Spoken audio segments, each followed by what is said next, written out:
Hola a todos, muy bienvenidos nuevamente a este espacio de Conectados con el Cielo.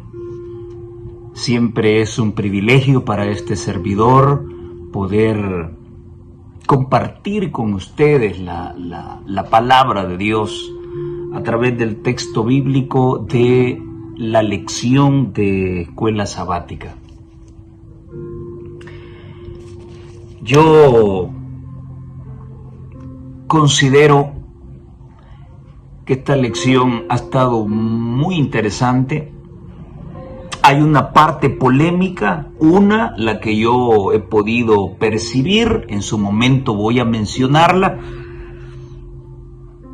pero también quiero, con toda la sinceridad y la claridad y la transparencia, como siempre ha sido la intención de este servidor, decir la verdad y nada más que la verdad.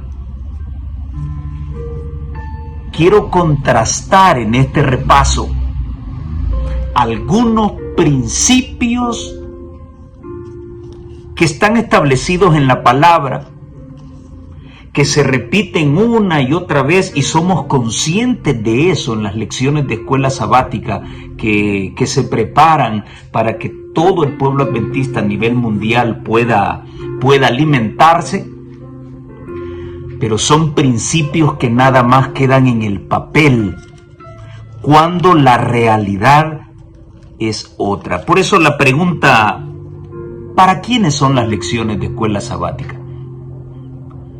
Cuando lamentablemente vemos que algunos sectores de la dirigencia, cuando vemos gran parte de la hermandad permitir que prácticas mundanas que están contrarias, que son contrarias a la fe que una vez fueron dadas a los santos y que fueron replicadas por los pioneros, quienes fundaron esta iglesia, hoy en día prácticamente se está viviendo un adventismo extraño y raro. Así que yo creo que ya tenía ratitos de no ser específico, pero no me puedo callar, porque yo personalmente no estoy jugando a ser cristiano.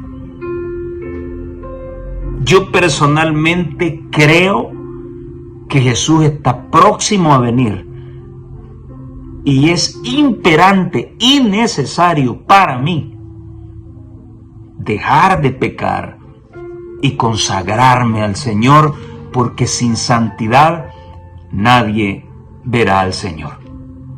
No me interesa ser un predicador popular, no me interesa ser un tiktokero popular.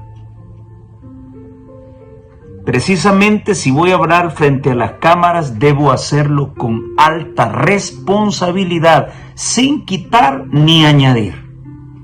Así que quiero pedir disculpas de antemano si voy a puntualizar ciertas situaciones que están ocurriendo en la iglesia y que no están en armonía ni con las escrituras, ni está en armonía con los estudios que estamos teniendo a través del folleto de la escuela sabática. Vamos a tener una oración para iniciar nuestro repaso. Señor que está en los cielos, no tenemos la autoridad, ni mucho menos tenemos razones para acercarnos a usted. No hemos comprendido su evangelio todavía y por eso pecamos. No hemos entendido lo que Cristo hizo para salvarnos del pecado y por eso pecamos. Los que tienen el poder de legislar, aunque han estudiado para ser teólogos,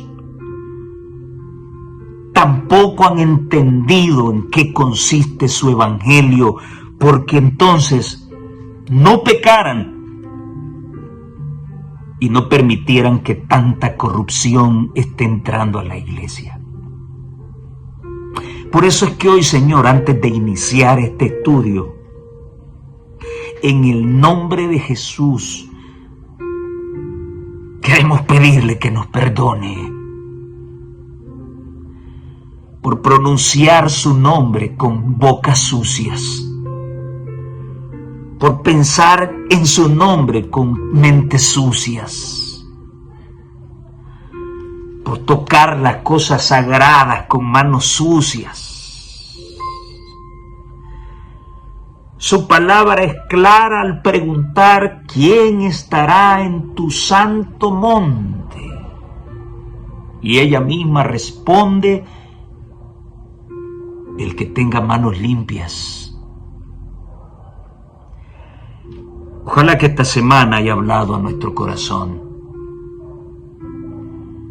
y nos preparemos en serio, que dejemos de jugar a ser adventistas y que realmente nos convirtamos en su pueblo. Por favor, envía su Espíritu para que pueda sostenernos en el nombre de Jesús. Amén y amén. Motivación y preparación para la misión. Lección número 6. Motivación y preparación para la misión. Vamos a ver cuál era la motivación de la iglesia. ¿Qué hacía la iglesia mientras esperaba la segunda venida?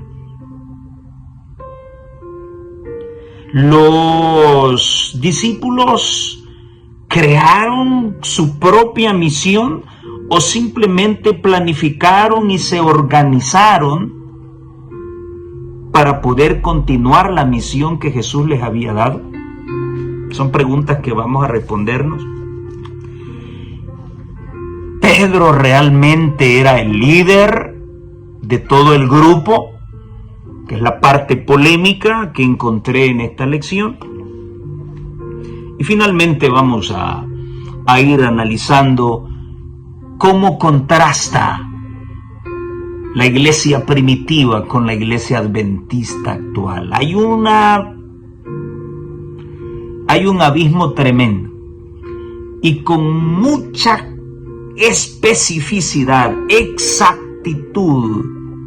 especificidad y exactitud, el testigo fiel y verdadero describe tremendamente, describe a la iglesia adventista del séptimo día en el mensaje a la Odisea. Tremendamente. Desventurados, miserables, pobres, ciegos y desnudos. Ya vamos a analizar por qué. La cita bíblica la encontramos en Lucas 24:44. Estas son las palabras que les hablé. Está hablando Jesús. Estas son las palabras que yo les hablé. Parece ser que Jesús está haciendo una retroalimentación didáctica para sus discípulos, quienes se hicieron los ignorantes o realmente fueron ignorantes. En muchos tramos de su vida Jesús les había dicho a qué había venido. Jesús les había dicho que les sería quitada la vida. Jesús les había dicho que sería crucificado y que resucitaría al tercer día. Pero ellos no lo tomaron en serio. Y es lo que está ocurriendo con la iglesia adventista actualmente. No estamos tomando en serio las palabras de Jesús y por eso, en lugar de ser representantes del Evangelio, nos estamos convirtiendo en payasos del Evangelio. Terrible esto. Estas son las palabras que les hablé cuando estaba aún con ustedes, que era necesario que se cumpliese todo lo que está escrito de mí en la ley de Moisés, en los profetas y en los salmos. ¿Qué era necesario que se cumpliese en la vida de Jesús, en el ministerio de Jesús? Era necesario que se cumpliera todo lo que estaba escrito en la Torá, la ley de Moisés, en los Neviim, en los profetas, y en los Ketubim, en los salmos y los proverbios. Todo lo que estaba escrito, ¿en dónde? Si el Nuevo Testamento no existía. ¿Cuántos hoy que dicen ser religiosos y teólogos tontamente sacan tantas cosas de contexto, ignorando los principios que se pusieron como fundamento en el Antiguo Testamento? Jesús solamente vino a cumplir, no vino a cambiar nada de lo que había sido escrito con anterioridad. La profecía tenía definida cuál sería la obra de Jesús. Y como en otras lecciones lo hemos visto, mejor gente que no tenía nada que ver con la teología estaba estudiando las estrellas, buscando el momento exacto en que el Mesías tenía que nacer. Y me refiero a los sabios del Oriente, que fueron y llegaron y se sorprendieron al ver que el mismo pueblo donde nacería el Mesías ignoraba de su nacimiento.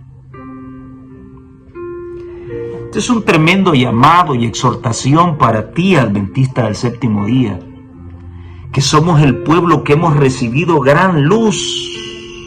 Pero si los sabios del Oriente nuevamente viniesen y visitasen las oficinas principales que dirigen nuestras iglesias, si visitaran nuestras iglesias locales, se darían cuenta que la misma ridiculez que el pueblo de Israel cometió en aquel tiempo al ignorar el tiempo en que el Mesías les visitaría, ellos encontrarían lo mismo hoy en nosotros. La iglesia adventista vive como cualquier mundano. Pero qué bueno que siempre es poco, siempre hay un poco, hay una pequeña porción de gente que trata, que lucha de hacer las cosas correctamente. Había un pequeño grupo de pastores que pastaban sus rebaños y a ellos se acercaban los ángeles. Y a través de la historia de la iglesia siempre hubo un pequeño grupo que no dobló sus rodillas a Baal, y así lo habrá también en estos tiempos finales. Nada de lo que Jesús hizo en esta tierra, señores, fue inventado. Jesús vino a cumplir exactamente lo que estaba escrito, y cuando vino el cumplimiento del tiempo, dice Gálatas 4:4, Dios envió a su Hijo, nacido de mujer y bajo la ley. La lección nos lleva a Filipenses 1 del 15 al 18, en la introducción del sábado, donde el apóstol Pablo les dice a los filipenses que se puede predicar a Jesús desde dos puntos de vista: por envidia y contienda, o por buena voluntad. Si lo haces por envidia y contienda, si lo haces por contención y sin transparencia, bueno, de alguna manera la gente está conociendo de Jesús. Si lo haces por buena voluntad, lo harás por amor. Cualquiera que sea la intención, les dice el apóstol, igual, siempre se está predicando a Cristo. Nada más que unos verán un rostro equivocado de Jesús y otros verán el rostro correcto de Cristo. La pregunta es, ¿con qué espíritu hablas tú acerca de Jesús? ¿Por ganancia económica? Si no ganas almas, no te pagan. Hay que ganar más almas para llevar dinero a las arcas del Estado, a las arcas de la iglesia. ¿Eso significa el Evangelio? ¿Eso significan las almas?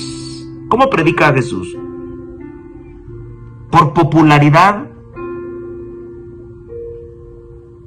¿Por hacerle aparentar a la gente que eres un siervo de Dios cuando vives en pecado y estás enseñando un Jesucristo falso?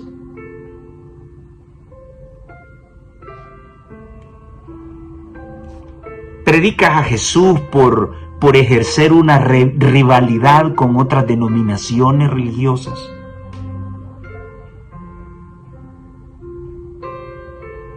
Ojalá que estemos presentando a Cristo por amor. El amor es el que debe mover nuestra predicación. Hoy voy a puntualizar algunas cosas feas que están ocurriendo en la iglesia y que convierten esto que hemos leído esta semana en una mentira. Por eso pregunto, ¿la lección para quién es? ¿A quién va dirigida? ¿Acaso no es para instruir al pueblo? Sí, pero el pueblo está en otro festín. Y lo hago porque amo mi iglesia. ¿Quiero una iglesia a mi forma de pensar? No. Lo único que pido, señores dirigentes, es una iglesia que se parezca a la iglesia primitiva, que no usaba joyeles, que no bailaba, que no vestía como el mundo, ni mucho menos se pasó sobre sus mentes la estúpida idea de una iglesia amigable. A esa iglesia primitiva quiero que imitemos. A esa iglesia que se continuó a través del mensaje de los pioneros adventistas. Eso es lo que pido. No pido una iglesia fundada en un capricho personal o porque se está haciendo lo que a mí no me parece, todo está mal. No, no, no. La norma a seguir está escrita, no es de inventar nada, no es de crear nada, no es de añadir nada. La norma está establecida. La iglesia primitiva, aquella de la que la Biblia habla, esa es la iglesia que yo quisiera ver hoy en día en el corazón de la iglesia adventista, comenzando por su dirigencia. Lo digo con amor y con respeto, y no me interesa lo que quieran pensar, si soy disidente, si soy contrario, no me interesa. Hoy por hoy, lo que hemos estudiado no lo estamos viendo con brillantez en la praxis eclesiástica de nuestros días. Dice la mensajera del Señor: Jesús desea que los que trabajan en su servicio no estén ansiosos por recibir recompensas, ni que sientan que deben recibir una compensación por todo lo que hacen. Analiza tu corazón y mira si se apega a lo que la sierva de Dios menciona. Esto que estoy leyendo está en Consejos sobre Mayordomía Cristiana, página 353 y 354. Analiza tu accionar, analiza tu corazón, analiza tus sentimientos. y mira si lo que haces, si lo que piensas, si lo que sientes se encuadra a lo que la palabra dice y a lo que traduce la sierva del Señor. Porque cada vez que escucho una tontería, cuando se dice de que no hay problema de que se baile, no hay problema de que te vistas como tú quieras, no hay problema de que escuches la música que tú deseas, de que no hay necesidad de guardar los mandamientos. Cuando escucho esas tonterías, nunca van acompañadas de una cita de la sierva del Señor. Por eso yo le decía a un predicador, le escribía a un predicador, si él estaba consciente de que las ideas alocadas que estaba presentándole a la iglesia estaban apoyadas por los escritos de la sierva de Dios. Tremendo. Pablo contempló el Señor quiere que nuestras mentes se encaucen por un conducto diferente, no por el interés. Porque Él no ve en la forma como el hombre ve. Él no juzga las apariencias, sino que estima a un hombre por la sinceridad de su corazón. ¿Es sincero tu corazón?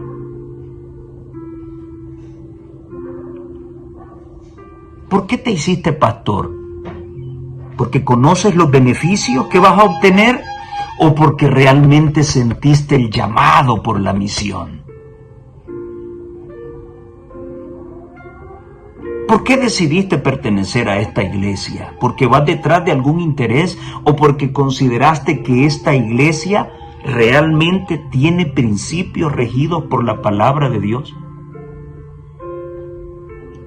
Y si me dices, yo escogí ser un ministro del Evangelio porque sentí el llamado. Si tú me dices, yo pertenezco a esta iglesia porque considero de que esta iglesia tiene fundamentos bíblicos sólidos, entonces, ¿por qué tenemos pastores hablando cosas discordantes con relación al mensaje que hemos recibido? ¿Por qué hay campos? ¿Por qué la dirigencia de diferentes campos a nivel mundial no dicen nada y están callados con las barrabasadas que muchos de sus compañeros ministros dicen en las redes? ¿Por qué no se han pronunciado con el aparecimiento de esa iglesia amigable? ¿Por qué nadie dice nada? ¿Por qué quien osa pensar y alzar su voz pidiendo una explicación se le censura y se le tilda de disidente? ¿Acaso podríamos llamarles los políticos modernos del Evangelio? ¿Qué hacen los principios políticos metidos en las cosas sagradas? Dar a César lo que es de César y a Dios lo que a Dios corresponde. Pablo contempló constantemente la corona de vida que se le daría, y no solo a él, sino también a todos los que aman su venida. Fue la victoria ganada mediante la fe en Jesucristo la que hizo la corona tan deseable. No era el dinero, no eran los viajes que podía tener si era presidente, secretario o auditor. No eran los trajes lujosos que podía comprarse en Francia. No eran las camionetas lujosas que podrían dar, los pick-up doble cabina que pudiera tener. No era el grosor de las cuentas bancarias donde podía amasar fortunas. ¿Qué es lo que movía a la gente en aquel entonces? Lo que movía a Pablo fue la victoria ganada mediante la fe en Jesucristo, la que hizo la corona de la vida eterna tan deseable. Él siempre exaltó a Jesús. Está fuera de lugar toda jactancia de nuestra parte acerca de los talentos o la victoria. No se alabe el sabio en su sabiduría, ni en su valentía se alabe el valiente, ni el rico se alabe en sus riquezas. Mas alábese en esto el que se hubiere de alabar, en entenderme y conocerme que yo soy Jehová, que hago misericordia, juicio y justicia en la tierra, porque estas cosas quiero, dice Jehová. Jeremías 9, 23 y 24. Qué tremendo mensaje, ¿eh?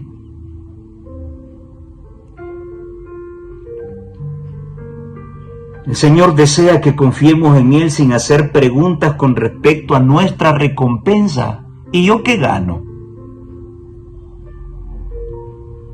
Cuando Cristo mora en el alma, el pensamiento de la recompensa no primará, no importará.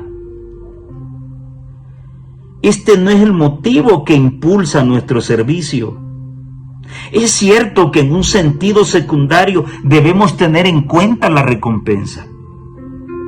Dios desea que apreciemos las bendiciones que nos ha prometido, pero no quiere que estemos muy ansiosos por la remuneración, ni que pensemos que por cada deber hemos de recibir un galardón. No debemos estar tan ansiosos de obtener el premio como de hacer lo que es recto, independientemente de toda ganancia. El amor a Dios y a nuestros semejantes debe ser nuestro motivo. Palabras de vida del Gran Maestro, página 329. Este es el motivo que te mueve a hacer lo que haces dentro de esta iglesia. Si no es este, estás perdiendo el tiempo. Si este no es el motivo, ya sabemos quién eres.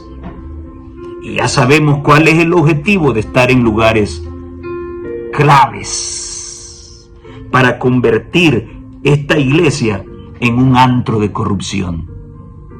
Si Cristo no es la motivación, si el amor al prójimo no es la motivación, ya sabemos quién eres.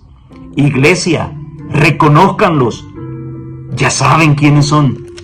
Si no es Cristo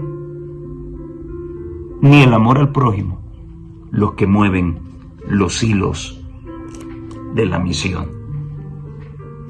Compartir la buena noticia. El día domingo nos presenta Lucas 24 del 1 al 12, donde se nos habla qué fue lo que ocurrió ese primer día de la semana. Las mujeres llegaron contando lo que habían visto. El cuerpo de Cristo no estaba en la tumba. Ya voy a leerlo. La mensajera de Dios menciona que ellos tenían pensamientos ilusos y no creyeron el testimonio. ¿Acaso será lo que está ocurriendo en la iglesia hoy? ¿No cree en el testimonio de Jesús? ¿Ha hecho de lado al profeta? Porque el profeta puntualiza el pecado. El profeta diferencia muy bien lo que es santo y lo que es profano. Y la forma más audaz y más espléndida para hacer a un lado al pueblo o para descarriar al pueblo de la verdad es ocultándole la opinión del profeta con respecto al accionar de la iglesia. Frente al testimonio de las mujeres, esta gente no quería creer. Al oír esta cita tan definida, dice la mensajera del Señor en Deseado a toda la gente, páginas 736 y 737, al oír esta cita tan definida, los discípulos empezaron a recordar las palabras con que Cristo les predijera su resurrección. Pero aún así no se regocijaban. No podían desechar su duda y perplejidad. Aun cuando las mujeres declararon que habían visto al Señor, los discípulos no querían creerlo.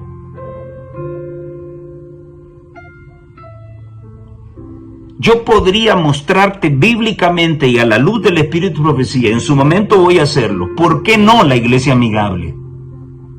¿Por qué no el secularismo dentro de la iglesia? Pero aún presentándoselo a la iglesia no quiere creer. Los discípulos no querían creerlo. Pensaban que era una ilusión. ¿Cuántos están haciendo todavía lo que hacían esos discípulos? ¿Cuántos repiten el desesperado clamor de María? Han llevado al Señor y no sabemos dónde le han puesto. ¿A cuántos podrían dirigirse las palabras del Salvador? ¿Por qué lloras? ¿A quién buscas? Está al lado de ellos, pero sus ojos, cegados por las lágrimas, no lo ven. Les habla, pero no le entienden. Tremendo. El mismo error es lo que estamos viendo hoy dentro de la iglesia. ¿Quién podrá ayudarnos? ¿Quién podrá salvarnos? Es necesario que venga una persecución. Tal vez así se nos abren los ojos. Es necesario que venga esa ballena. ¡Ya! Para que abramos los ojos, para que nos trague. Abramos los ojos y entendamos la misión del Señor. ¿Estás dispuesto a recibir esa ballena? Bueno, abramos los ojos a tiempo entonces. Seguidamente en la lección del día lunes se habla acerca de el fundamento profético. Y notamos allí en Mateo 24 del 36 al 49 que Jesús está haciendo lo que irrita a muchos hoy en día. Es triste que a muchos pastores adventistas con credenciales para predicar, a muchos ancianos de iglesia y a un gran sector de la iglesia les irrita la profecía. Jesús muchas veces utilizó el don profético, mencionó a Daniel, mencionó a Isaías. Y él mismo a sus discípulos de Emaús les enseñaba desde los profetas todo lo que se hablaba acerca de él. Y en la lección del día lunes, vemos acá de que Jesús se aparece a ellos. Y hay tantas cositas que hablar de aquí, porque algunos justifican esta lectura para decir, bueno, si Jesús comió carne, pues yo también como carne. Cuidado con utilizar la imagen de Jesús para justificar un pecado en mi vida.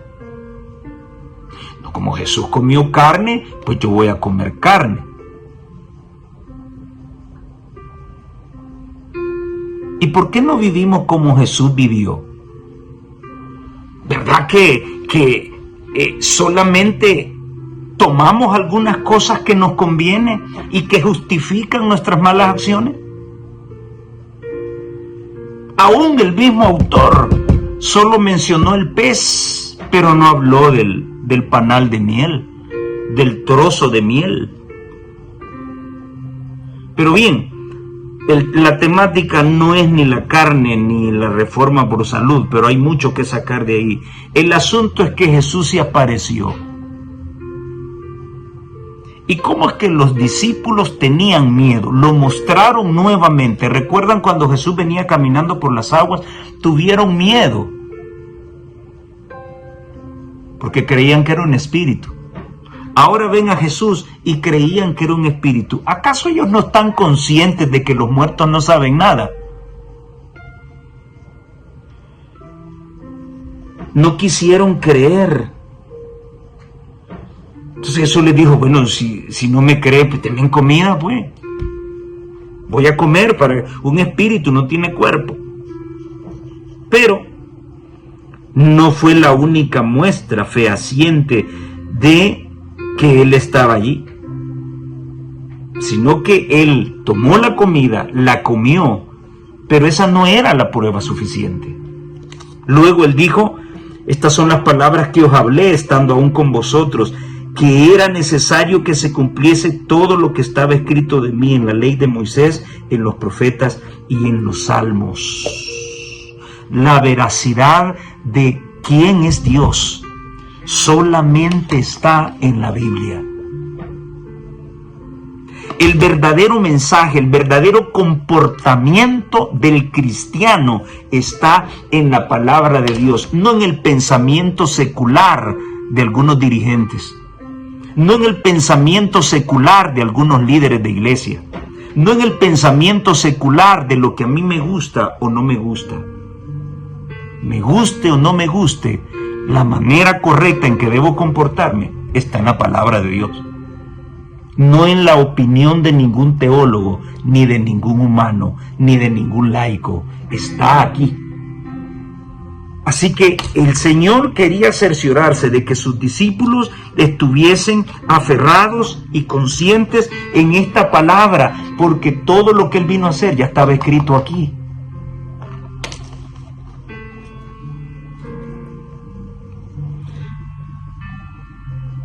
Aquí viene la parte polémica.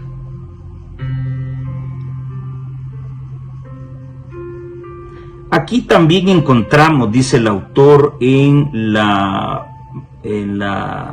no es esta la parte polémica.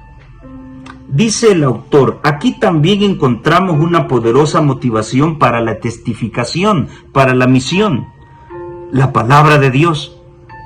Jesús sabía que para consolidar la experiencia de los discípulos, ellos necesitaban comprender por qué había tenido que morir y qué significaba su resurrección. Necesitaban cambiar su cosmovisión, así como nosotros necesitamos cambiar la nuestra. Y en lugar de decir, Dios quiere que yo haga lo que yo pienso que debe ser, no, debo cambiar eso por preguntar, Señor, ¿qué quieres que yo haga? ¿Cómo quieres que adore? ¿Cómo quieres que me vista? ¿Qué deseas que yo coma? ¿Cuál es el comportamiento que tú quieres que yo tenga? Esa debe ser nuestra cosmovisión. Tenemos que darle vuelta. Y sigue diciendo el autor, el evangelio era mucho más que alcanzar la soberanía política de Israel. Ellos estaban clavados que Jesús fue enviado como libertador político del pueblo. Cuando Jesús les dijo muchas veces, mi reino no es de este mundo. Pero ellos estaban empecinados. Revelaba la victoria de Cristo sobre Satanás y garantizaba que un día toda la maldad del mundo sería destruida y que la tierra sería creada de nuevo y que Dios estaría en medio de su pueblo. Él les abrió el sentido, dice el autor, excelente, para que pudieran comprender estas verdades que debían compartir con el mundo. Ahora el autor hace una pregunta. ¿Hasta qué punto conoces las profecías que señalan a Cristo tanto en su primera venida como en su segunda venida? ¿Conoces en qué tiempo estamos viviendo ya? Especialmente en los últimos días, ¿por qué debemos estar cimentados en la palabra de Dios, incluyendo las profecías, y por qué es tan crucial comprenderlas, especialmente para la misión? Muy contrario El autor está hablando, está escribiendo correctamente. Pero en la práctica se vive otra cosa.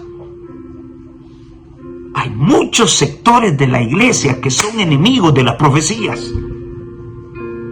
Por eso pregunto nuevamente, entonces, ¿las lecciones de escuela sabática para quién son? ¿Son guías de adoctrinamiento o son guías que nos ayudan a comprender la misión y encauzar nuestros intereses en esa misión? Pero hoy por hoy yo veo una iglesia que se está entreteniendo, que se está volviendo amigable, que le está abriendo las puertas al secularismo y que cada vez más deja de parecerse a Jesús y se parece más al mundo. Lo mismo que puntualizábamos del catolicismo y del mundo evangélico, es lo mismo que hemos comenzado a hacer. ¿Y quiénes son los culpables? Siempre serán dos. Número uno, los que tienen el poder de legislar, los que ya no saben diferenciar entre lo santo y lo profano. Y segundo, el mismo pueblo, que se deja engañar, que se deja dar a tol con el dedo, que se ha apartado de esta palabra. ¿Cuántos ejemplos tenemos en la palabra? Y hay tantos en donde los líderes fueron los que iniciaron las grandes disidencias dentro del pueblo de Dios. Tremendo. No puedes oponerte a la cuestión de la no ordenación de mujeres como ancianas y pastoras porque ya eres un disidente. No puedes hablar con un administrador y decirle, oye, mira, ustedes nos están conduciendo por otro rumbo porque eres un disidente. En otras palabras, parece ser que no hay libertad de expresión dentro de esta iglesia. Solo limítate a observar la corrupción, los robos y la mundanalidad. Quédate callado y no tendrás problemas. Tremendo. Y entonces acá el autor nos pregunta hasta qué punto conoces las profecías que señalan a Cristo, tanto en su primera venida como en la segunda. A nadie le interesa. Hoy quiere saber más de música, de diversión, de modernizar la iglesia. Luego habrá una enorme cantidad de transexuales que nos van a dirigir, o de homosexuales que nos van a dirigir, si es que no hay ya gente así dirigiéndonos. ¿Por qué debemos estar cimentados en la palabra de Dios, incluyendo las profecías? ¿Y por qué es tan crucial comprenderlas, especialmente para la misión? Creer en Cristo es esencial para la vida espiritual. Los que participan del banquete de la palabra nunca sienten hambre, nunca padecen de sed, nunca desean ningún bien más elevado ni más exaltado. El conocimiento más sublime y verdadero se encuentra en la palabra de Dios. Hay elocuencia en su sencillez. Pero hoy es más elocuente la palabra de un teólogo. Cuidado. Cuidado con ver hombres. Cuidado con ver teólogos. Cuidado con ver líderes. Cuidado con ver laicos. Es a Cristo a quien debemos ver. Es en su palabra donde debemos estar cimentados. Entre más nos alejemos de esta palabra, con mucha dificultad sabremos diferenciar entre lo santo y lo mundano. La Biblia es nuestra guía en las sendas seguras que conducen a la vida eterna. Dios ha inspirado a hombres que escriban lo que nos presentan la verdad, lo que nos atraerá y que si lo practicamos nos capacitará para recibir y obtener poder moral, para situarnos entre las mentes más educadas. Esto está en Hijos e Hijas de Dios, la página número 70. El día martes nos habla de la espera en la misión. ¿Qué hacía la iglesia mientras esperaba? y nos plantea Hechos 1 del 4 al 8, y vemos que la iglesia perseveraban unánimes. ¿Unánimes en qué? ¿Juntos en qué? En la oración y en ruegos. Dice la sierva de Dios en el Ministerio de Curación, página 407, 408, nosotros debemos destinar momentos especiales para meditar, orar y recibir refrigerio espiritual. No reconocemos debidamente el valor del poder y la eficacia de la oración. La oración y la fe harán lo que ningún poder en la tierra podrá hacer. La oración y la fe es lo mismo que estaba haciendo el pueblo. Las tentaciones a que estamos expuestos cada día hacen de la oración una necesidad. Todo camino está sembrado de peligros. Los que procuran rescatar a otros del vicio y de la ruina están especialmente expuestos a la tentación. En continuo contacto con el mal, necesitan apoyarse fuertemente en Dios si no quieren corromperse.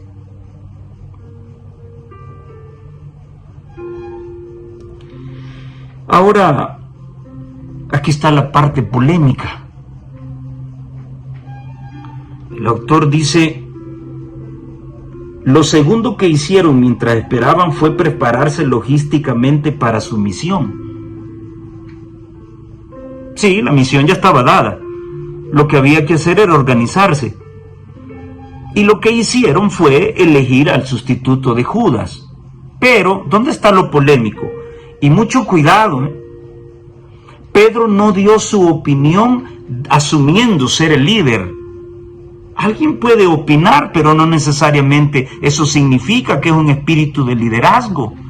Simple y sencillamente fue alguien que dio su opinión y abrió la discusión. Dice acá el autor que Pedro desempeñó un papel de liderazgo en la toma de decisiones y que nadie cuestionó su proceder. Todos vieron en la iniciativa la sabiduría de Dios. Cuidado, esta es la opinión del autor. Cuidado, porque esto le abre las puertecitas a darle la razón al mundo católico de que realmente Pedro fue el primer papa, porque él era el líder. Cuidado con eso. Quisiera ver este asunto como que simple y sencillamente Pedro dio una opinión. Y considero que el apóstol Pablo tiene más méritos de ser papa que Pedro. Así que este pensamiento semicatólico yo no lo veo correcto en ese trozo. Pedro no habló porque él era el líder, dio su opinión. Ok, organicémonos bien, busquemos un sustituto, echemos suerte y busquemos el sustituto de Judas. Y la suerte cayó en Matías, punto. ¿Dónde está el liderazgo? La Biblia no dice que cuando vino el Pentecostés el Espíritu Santo solo se derramó en Pedro, dice que se derramó en los apóstoles. Así que, por favor, tengamos cuidado con eso, con esa forma de pensar. Luego, dominados por el Espíritu Santo, los discípulos tuvieron el poder para hablar en lenguas y tener muchos otros dones. De eso nos habló la lección del día miércoles. Y el día jueves se nos presenta el retrato de la iglesia primitiva. En Hechos 2 del 41 al 47, yo encontré 14 cosas que hacía la iglesia primitiva mientras venía Jesús. Y allí no aparece que la iglesia bailaba, que la iglesia se pintaba, que usaba aretes, ¿sí? Que iba a los estadios a ver a los gladiadores cómo peleaban, que gastaban cantidades desorbitantes de dinero en sus lujos, en sus casas, en sus posesiones. Ni mucho menos que practicasen un evangelio parecido al de Cristo, que rebajara las normas para que alcanzar a aquellos que nunca han sido alcanzados por los muros de las reglas y las normas. Yo no he encontrado eso aquí. En Hechos 2 del 41 al 47 eran bautizados los que recibían la palabra. perseveraban en la doctrina de los apóstoles. ¿Estamos perseverando nosotros hoy en la doctrina de los apóstoles? Con una iglesia amigable que ha comenzado a rebajar las normas. ¿Cristo tuvo que rebajar las normas para acercarse a los ricos? ¿Cristo tuvo que rebajar las normas para acercarse a los pobres? Muéstrenmelo en la Biblia y me inscribo en la iglesia amigable. Pero yo no lo encuentro. Los homosexuales pueden ser muy bienvenidos, sí, pero tu forma de pensar y actuar la tienes que cambiar, porque los que se echan con varones y los afeminados no heredarán el reino de los cielos. Y no lo digo yo, lo dice esta palabra, que es la regla de fe. Y no me interesa que la iglesia amigable diga otra cosa, no me interesa. Puedes organizar lo que quieras, pero si no está aquí, no tiene fundamento sólido. Perseveraban en la comunión unos con otros, partían el pan juntos, oraban juntos, eran temerosos de Dios. Los apóstoles realizaban maravillas y milagros en ese tiempo, tenían en común todas las cosas que tenían, vendían los bienes y los repartían, y cada quien tenía de acuerdo a su necesidad. No dice que el pastor tenía más que los demás.